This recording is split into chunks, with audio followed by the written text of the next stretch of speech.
Mac Drakeford, chi'n cyflwyno Bil Undebau Llafur unigryw i Gymru. Pa wahaniaeth mae hwn mynd i wneud i weithwyr yng Nghymru?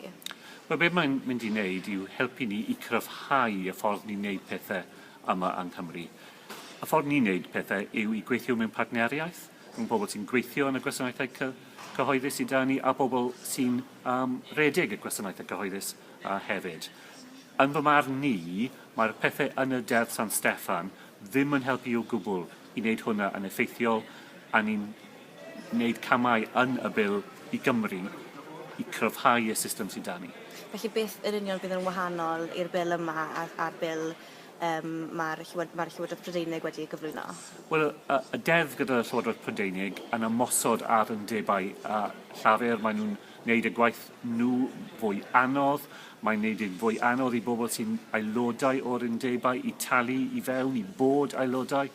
Mae'n rili cael gwared ar yr amser mae'r pobl yn yr undebau yn cael i wneud y gwaith pwysig mae'n nhw'n wneud i cynrychioli bobl yn yr undebau.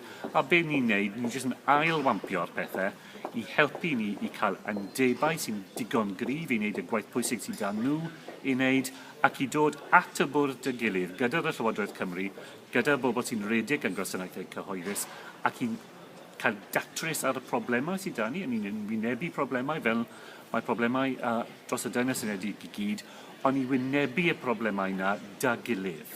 Ond falle bydde fe'n arwain at sefyllfa le mae fwy o protestiadau yn digwydd yn y sector cyhoeddus yng Nghymru na beth sydd yn Lloegr. Fydde hwnna'n gallu digwydd? Na, dwi ddim yn cytuno gyda hwnna o gwbl. Y pwrpas y bil ni yw i ysgoi problemau fel na. Pan oeddwn ni'n gweithio fel gweinidog dros iechyd yma yn Cymru, oedd nyrsys ar streic yn Lloegr, oedd doctoriad ar streic yn Lloegr, a does dim byd fel yna yn Cymru, achos ni'n neud yn y ffordd ni'n neud. So y pwrpas y bil yw i cryfhau y sefyllfa ble ni ddim yn cael problemau gyda'r undebau a pobl sy'n redig y gwasanaethau ac i helpu ni bwrw ymlaen yn y ffordd na yn y dyfodol. A chi'n cyflwyno'r mesur dyddiau cyn i mae'r bleidlais ar fesur Cymru yn mynd i gael ei chynnal yn y cynulliad. Ydy'r amseru yna bach yn rhyfedd pam ych chi'n defnyddio yn penderfynu cyflwyno'r bil nawr?